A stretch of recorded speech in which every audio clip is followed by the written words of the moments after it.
December 13th, a date that has witnessed America's foundations shaken from within and its power challenged from without. It's a day when a president took a fatal step toward resignation, when a spy ship was seized in humiliation, and when a political battle crossed a sacred line. What's the common thread? A catastrophic betrayal of the public's trust. This is the story of America's greatest mistakes on December 13th. Trust is the currency of democracy and the shield of national security. When that trust is broken by leaders, by institutions, by fate, the damage can be irreparable. The mistakes of December 13th aren't mere errors. They are fractures in the contract between America and its people. Today, we examine three such fractures: a constitutional crisis born of corruption, a military failure that exposed vulnerability, and an election dispute that weaponized the courts. Mistake number 1. Watergate, the Saturday Night Massacre Precipice, 1973.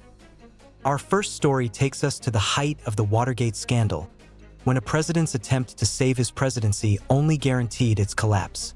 The context: the walls close in. By December 1973, the Watergate investigation was closing in on President Richard Nixon. Special Prosecutor Archibald Cox had demanded the infamous White House tapes. Nixon was desperate to contain the damage. The December 13th maneuver, while the Saturday Night Massacre, firing of Cox, happened in October. December 13th, 1973, was a critical turning point. On this day, the House Judiciary Committee began its official impeachment inquiry based on evidence of obstruction of justice.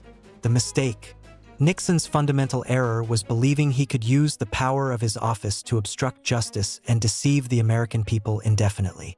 December 13th marked the moment that constitutional machinery, slow but inevitable, began its final motion against him. The consequence: President to resign, shattering public faith in the presidency and leaving a permanent stain on American politics. It was a self-inflicted catastrophe born of arrogance. Mistake number 2. The USS Pueblo incident, a failure of force protection, 1968. From a domestic betrayal of trust to an international humiliation that revealed a shocking lapse in military preparedness. The context: a spy ship in hostile waters. In January 1968, the USS Pueblo, a lightly armed intelligence-gathering ship, was conducting a surveillance mission in international waters off the coast of North Korea.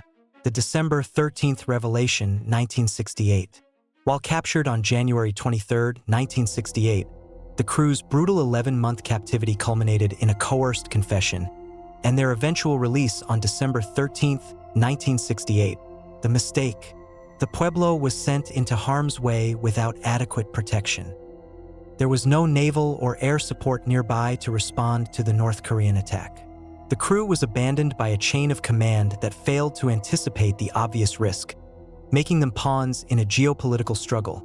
The consequence: the incident was a massive propaganda victory for North Korea and a deep embarrassment for the US. It exposed critical failures in Cold War risk assessment and the protection of personnel. The breach of trust was between the US military and the sailors it put in an impossible situation. Conclusion: so what connects a crumbling presidency, a captured spy ship, and a contested election? In each case, an institution failed in its sacred duty. The presidency betrayed its oath, the military failed to protect its own, and the political system turned its last resort, the court, into a partisan tool.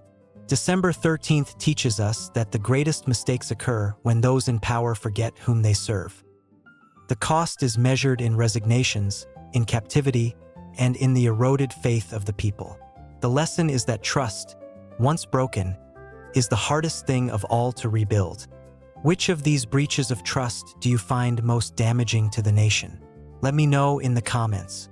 If you believe in holding power accountable, please like and subscribe for more daily history. Thanks for watching.